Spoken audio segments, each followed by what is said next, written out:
is a common way to express anxiety. People that I speak to say that it provides a release. I caught up with Abby and she tells us her side of the story. So Abby, tell me about life for you growing up. It was great. I had a really good family, had a lot of support. I had a really nice brother and sister when I wasn't fighting with them. I went to church, I did really well at school. I was always like the top of the class. So I just felt like I had a really good childhood, which made me feel even worse about feeling low like I did some days. Tell me a little bit about sort of self-harm and how that started for you. Yeah, basically I would just have days where I felt absolutely the bottom of the world. I felt like absolutely hopeless about the future, really depressed, and I had no idea why. It didn't seem to be triggered by anything, it would just come on out of the blue, and I would just feel like the world would be a much better place if I wasn't in it, and that my family and my friends just wouldn't miss me if I just disappeared. And it started with me using my fingernails to cut my arms. I'm not entirely sure where I got that from or what triggered it, but I felt like it was a form of punishment really. So I was really angry at myself that I was really low and I didn't know why. So I felt like I had to punish myself, and that's why I started cutting myself.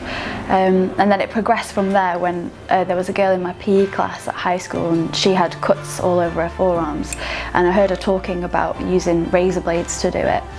And then so I kind of gathered that idea from her, and started using things like scissors, and started keeping a craft knife blade underneath my bed, and I would use things like that. Yeah. Okay.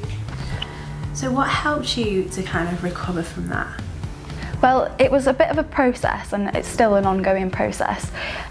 When I started university, I found that I made friends with a lot of people who are quite similar, and it's amazing how many young girls actually do it and keep it secret and don't talk about it to anybody and think that they're the only ones. So I met a lot of different friends who did exactly the same thing. So just that first initial step of actually feeling able to talk about it with other people who are in a similar boat, and feel like I wasn't the only weirdo in the world, that helped to start with. So just being open. And then in the process, it was really my faith and my church community that helped me kind of discover that's not who I should be. That's not what I need to do to make myself feel better.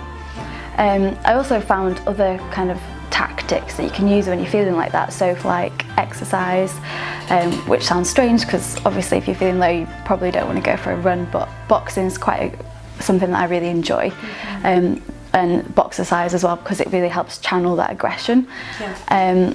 And also journaling, so getting your thoughts out onto paper, even if you're never going to read them again, just making sure that you get them out of your head so they're not trapped in there. So your sort of top 3 tips would be tell people about it, yeah, go do some exercise, yeah, and to journal, write stuff down. Yeah. Great. So just tell me a little bit about how you are now and what you're doing now and how life's kind of working out for you. So I feel like I'm still on that kind of recovery process.